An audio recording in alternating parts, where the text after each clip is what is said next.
together. We change the world.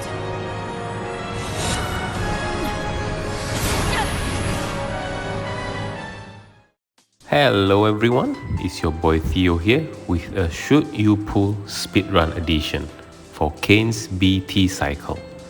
I'll be dividing my suggestions into 3 categories: must-have, characters that I consider meta-defining; you decide, useful characters that can fill your roster needs; and safe skips, as the name implies. And just some disclaimer, this tier list is not a representation of a character's strength. It's just my personal ranking with bias towards my own playstyle. I also won't be diving into each character's kit. If you're interested in more in-depth breakdown of a character's kit, do check out other content creators like Simply Lost or Josepher. They go through each character in more detail.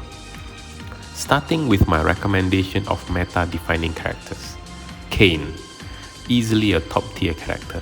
Do pull for his BT, and people say he has one of the worst FRs. While it's maybe somewhat true, having an FR weapon will be tremendously helpful for the early SHINRYU fights. You really can't go wrong with Kain's full kit.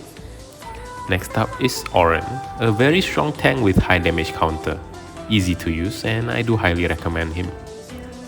Now the you decide tier, starting with the Warrior of Light, also a very strong tank. I put Auron in A while Wall in B only because I prefer the more offensive kind of tank. But in terms of defense, the Warrior of Light is one of the best out there, offering the party 9 impenetrable wall. Get it? Wall and wall? Right, moving on. Next up is Jacked, solid BT DPS. You do need the full investment if you want to make him work. And I'm going to group the next bunch of characters together: Penelo, Kral, Braska, and Ignis. They don't really do the same thing, I know, but to me they're all what we call a gauge charger. A character with an instant turn ability that fills up the force gauge by a lot, usually around 10% per cast. Having one of these characters in your party, assuming their force enhancements are fully mastered, will allow you to cast FR faster and more frequently. I suggest maxing out only one from this bunch, but do warn that this batch of charger will be quite easily power crapped once stronger chargers like Luna Freya and Selfie comes in. Finally, the safe skips. These are not really weak characters, but in the grand scheme of things we don't really need them. But if they are a favorite of yours, feel free to go ahead and pull for them. For my own pull plans this cycle, I'll be going for Kain and Braska's full kit, and I'm skipping the others. I already have most of the other LDs from this cycle. But if I have enough force points, I'll be maxing Penelo's force enhancements to get an earthly FR supercharger. What is your pull plans for this cycle? Do let me know in the comments below. Now for the Q&A and Lufenia Plus in retrospect. Thank you everyone for submitting your questions, and I'd like to apologize first if I said any of your names wrong.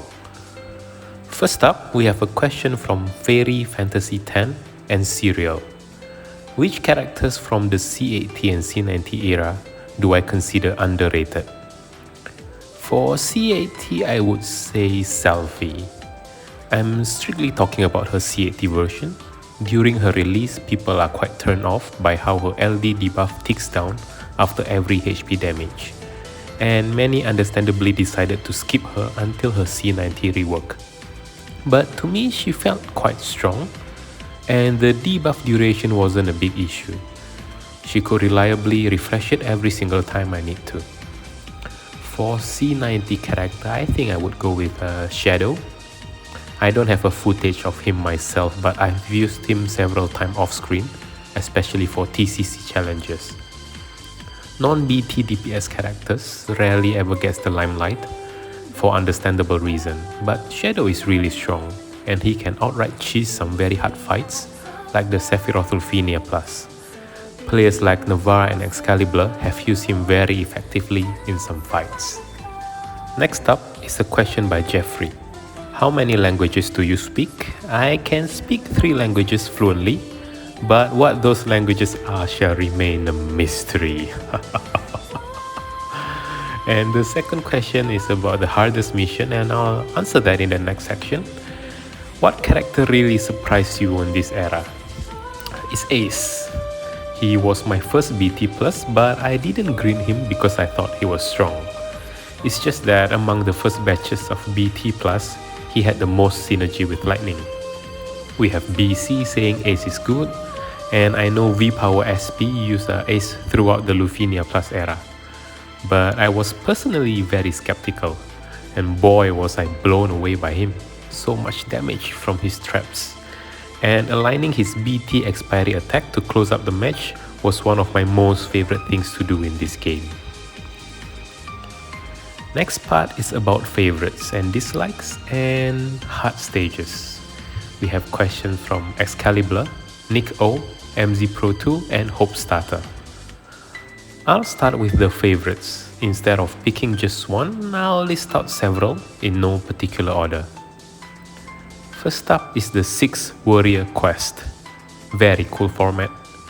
Having the ability to bring 6 characters and 6 calls open up so many possibilities in terms of combo and team building. I'm looking forward to more of this format in the future. Then we have the entirety of Garnet's BT cycle. Best 2 weeks of Lufenia Plus in my opinion.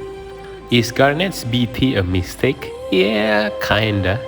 But her events were fantastic. We have Crevasse, Abyss and Equinox, and I'd love to have them all again. Can't wait for our next inevitable GL first force weapon. I hope it's Lightning's. Another favorite of mine is Divine Shiva, only because it's so thematic. The way the fight was designed, it really felt like we're fighting the goddess of ice. Shields, freezes, threshold attacks. Squax really nailed the flavor of that fight. Which stage took you the most attempts? That would be my Lightning Clear of Transcendence Tier 6. I went through so many iterations before finally settling down on the winning team. That was Lightning, Bards and Ace. I even greened Caius for this fight, thinking I would need his BT plus to carry Lightning, but nope. In the end, Ace saved the day again. Caius is still my biggest green regret to this day. For stages I hate the most, also in no particular order, is XIII's Lighthouse event. I hate this fight. First up, no real synergy with the featured characters. And then we have an orb and the mechanics that ask for opposite things. This fight was just a nightmare without Agrias. And I also don't like the entirety of Garbage Time. I'll segue a little into the questions from Nicholas Mikita and Brandon Barlow. How do I feel about the Lufenia Plus era? It really felt too long, only because of Garbage Time. I don't remember when it started, but it certainly overstayed its welcome. Enemy power level just couldn't compete with the players. DFFOO became quite boring during Garbage Time. SHINRYU should have come earlier, or they should have at least cranked up the difficulty, because we do have challenging ones, like the Sephiroth fight and the GL exclusive boss rush. Now we have some SHINRYU era questions and also some non-DFFOO related ones, starting with a question from Mihara. If they add another tactics unit, who do you want them to add? The one unit I absolutely want the most is the Lita. I understand that in the grand scheme of things, the Lita is really quite the small fry when compared to the Lucavi. But he does have the most bond with Ramza and also a compelling backstory. I think he would be the best villain rep for tactics. A question from Mithril Jojo. What would be your idea for an FR weapon for Lightning? For the skin, I hope it's the Crimson Blitz from Lightning Returns. I need matching weapon for her third outfit. For the conditions, FR seems to follow this trend where the caster can almost always satisfy the full condition. So I think her FR conditions would be something like select a thunder based attack for 20%, use a high turn rate ability for 20% and inflict break for 40%, making it a standard 80% increase like just most other DPS FR abilities. As for her FR partner, there are some speculations about it being Noctis, because of their interactions in Dissidia and T. Ferris or Lena comes to mind too, similar vibes with Sarah and Lightning, pink-haired siblings. Squall would be cool as well, 2 Gunblade users. Next we have a question from Madriff. Will you accept Snow as your brother-in-law? Oh boy, I think I have to. Wouldn't want him to scream Sarah at me all the time until he gets what he wants. And a fantastic question from Alfie. Why should everyone pull and grin Charlotta BT+? That's easy. Because she's a legal lolly. Last but not least, a question that hit really close to home from Bamboozle. How do you feel about sagas in Shinryu? Is it at some point ridiculous to try and continue, especially for low HP dump characters? Being a saga runner myself, I think they are fine, as long as the player making it continues to enjoy them. Even if it's getting carried by 2 OP characters, who cares? I do that occasionally and I feel no shame, but for the most part, I feel that my lightning clears in Lufenia Plus are quite alright in terms of turn count or runtime. Quite competitive to other meta teams out there if I do say so myself. At what point is it ridiculous to continue? Once it feels like a chore, then it's a good time to stop. That said, I'll end this video with a bit of a bittersweet news. I'll no longer continue my Dust to Dust Lightning saga. It has been a fun ride, from the Chaos era all the way to Lufenia Plus. I believe I've only missed one event for my Lightning Saga, and that is Transcendence Tier 9. I delayed the release of this video until after the live stream because I was hoping there would be news of a GL first start dash update.